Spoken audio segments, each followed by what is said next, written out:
This is Mr. T, Executive Realty, broker with Executive Realty, and I'm just doing this as a service to all my clients and customers, present, future. And thank you for tuning in.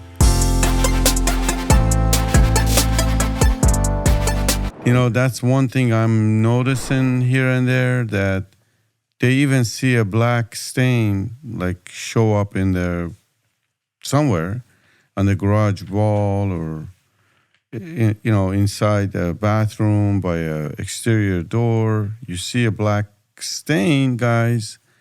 That is called almost like what? Aspergillus. Yeah, so there's many types of mold, and I think really, we're looking at about 100,000 different types of species of mold, genuses, etc. So to identify all in the time we have is, not possible. But I'd say the two most important parts is going to be what caused the mold. Is it something that was caused by excess humidity, or is it something that was caused by direct water damage? And that's going to really tell you what type of mold is going to form there. So by that door, that sliding door where the kids come in or where the dog comes in and it gets wet on that little baseboard right there, that itself, chances are you'd be forming a mycotoxin producing mold, or what most people know as black mold.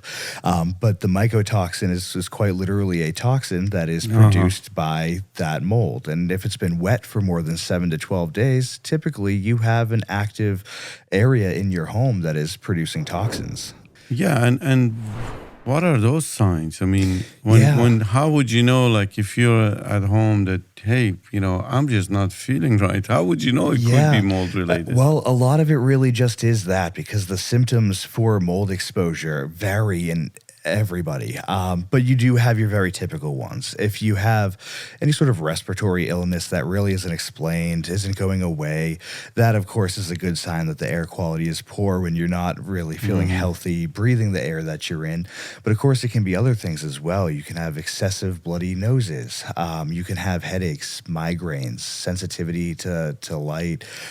Brain fog is a big one. That's one where I really try to stay in my safety gear to make sure that I'm always sharp, because I know I tend to get brain fog when I work around this stuff. Wow. Yeah. So that being said, it's very hard to pinpoint what your symptoms may be.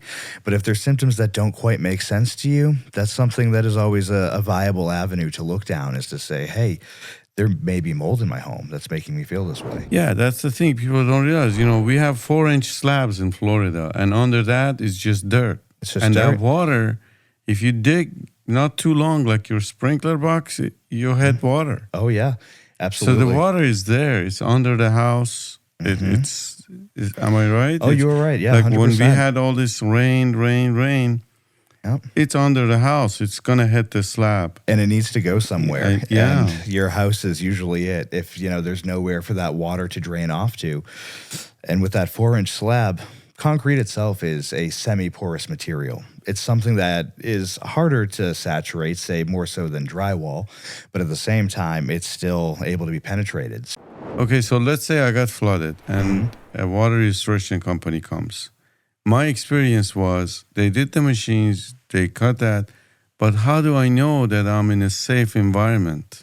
That's a great question, too, because just like you said, when you went back, you still found damages there. And that, of course, is the quality of the company and the technicians and whatnot, and the structure of their inspections.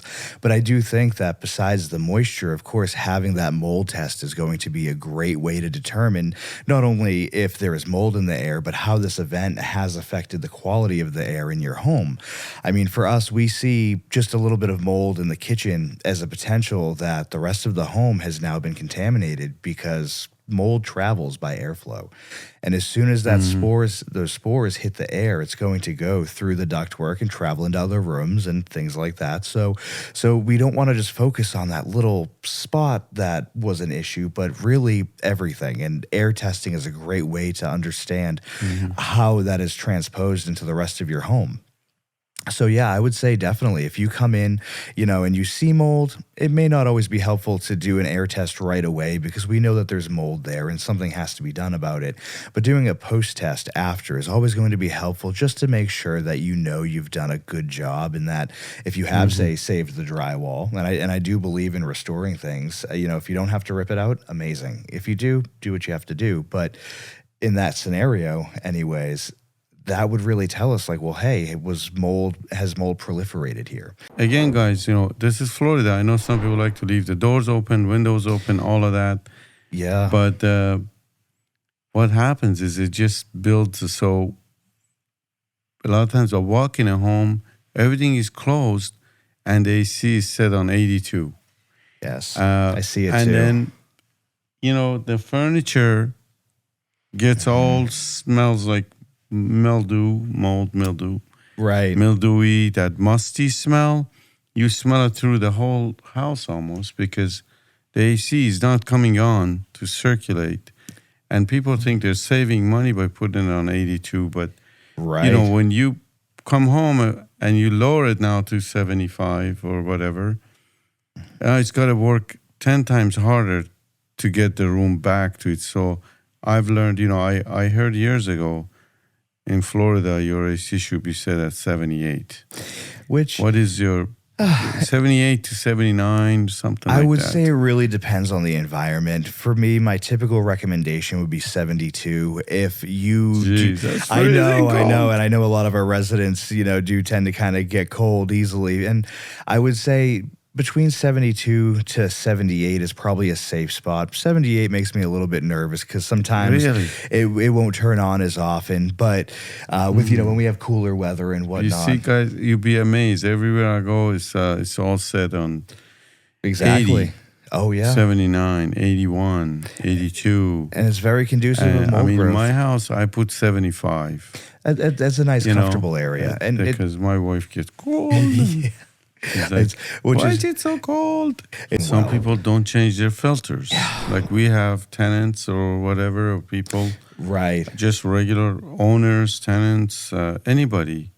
One of the things I do, again, when I list a home, or we have a home inspection coming up, I'm like, how is your AC? Have you, and we open it up and check the filter. Yeah, what's the price, right? And it's like all black and wet and nasty. It's like, I was gonna go to the store and get one, but what happens to you? Yeah. What happens to your AC when you don't change the filter? What happens to you? Yeah.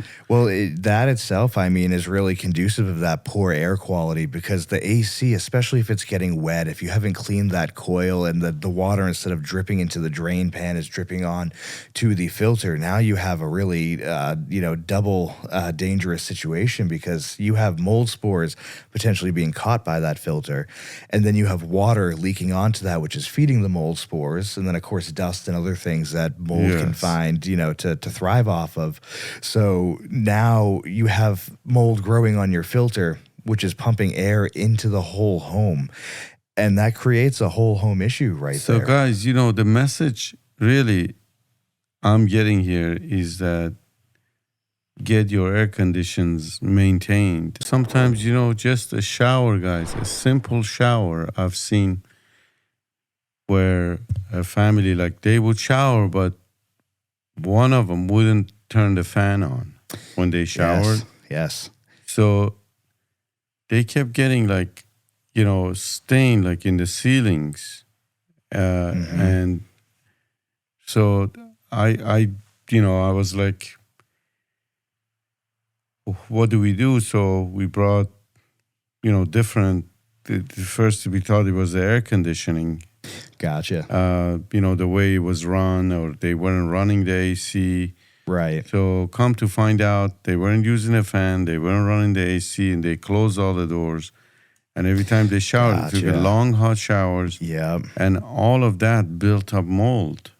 Certainly. And it will. I think you actually went in there and fixed it. Yeah, so with stuff like that, that's actually called hygroscopic damage. So that's a little bit different than a direct saturation. Now Yes. we're talking about moisture in a gaseous form. So that moisture, although it's very light, at some times, or depending on the shower when it's really heavy there, it will eventually build up and create vapor pressure inside of a home. And that vapor pressure then seeks equilibrium and wants to press into all these materials and just kind of spread out.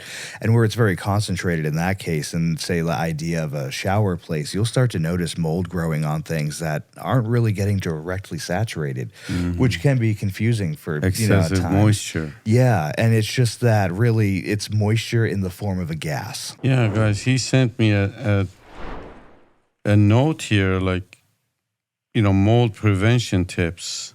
My gosh, it's like 20 items, keep humidity levels below 60%, repair any water leaks or damage immediately, ventilate areas prone to moisture, such as bathrooms and kitchens. There you go. Use exhaust fans when showering or cooking. See, we talked about that. Clean and dry any wet or damp materials promptly. Use mold-resistant products when renovating or building. Use That's a big one. air conditioning to control temperature and humidity. This is all the stuff that clean and maintain air ducts and filters regularly. Don't overwater indoor plants. What a great point there. Use mold-resistant paint. I didn't know there's such a thing. There is. Use mold-resistant paint. I have not heard that before. Yeah. That there is such a thing. Oh, certainly. And it's a little bit more expensive, but I would say that it's worth the money when it comes down to owning a home in Florida. Even ourselves, sometimes when there is remediation process being done, we'll use it on the wood stud frame after everything's been cleaned, just to ensure that it stays in the condition that it's in, and will also be a preventative action in the future.